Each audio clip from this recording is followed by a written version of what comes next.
ഏറ്റവും നന്നായി കെട്ടിയലങ്കരിച്ച് തലയിൽ വെച്ചാടുന്ന ചെണ്ടുകൾക്ക് നിരവധി അനവധി പ്രോത്സാഹന സമ്മാനങ്ങൾ നൽകിക്കൊണ്ട് മാന്യ വ്യക്തികളും സ്ഥാപനങ്ങളും സഹകരിച്ചു കൊണ്ടിരിക്കുന്നു. വെള്ളത്തുരുത്തിക്കാവിൽ അമ്മയുടെ കുംഭഭരണി നമ്മുടെ നാടിന്റെ ദേശീയ ഉത്സവമായിരിക്കുന്നു. വെള്ളത്തുരുത്തി ഭഗവതി അമ്മയുടെ തിരുസന്നിധിയിലേക്ക് ഇതാ കുംഭകുട ഘോഷയാത്രാ സംഘങ്ങൾ ഒന്നിനു പിറകെ ഒന്നായി എത്തിച്ചേർന്നുകൊണ്ടിരിക്കുകയാണ്.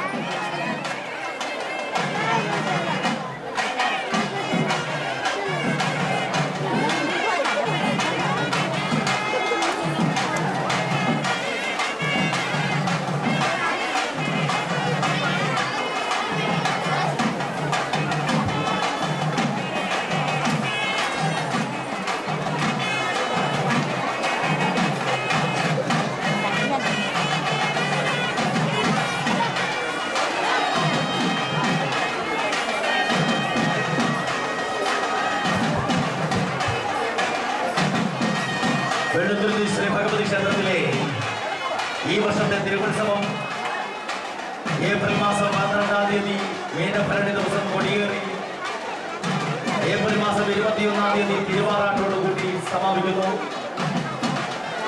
തിരുവാറാട്ട ദിവസം വെള്ളത്തുരുത്തിക്കാവിൽ അമ്മയുടെ തിടമ്പേറ്റുവാൻ തോട്ടുചാലിൽ ഗോലോനാഥ് എന്ന ഗജവീരൻ വെള്ളത്തുരുത്തിയുടെ മണ്ണിൽ എത്തിച്ചേരുന്നു. വെള്ളത്തുരുത്തിക്കാവിൽ അമ്മയുടെ ഈ വർഷത്തെ തിരുവാറാട്ടിന് തിടമ്പേറ്റുവാൻ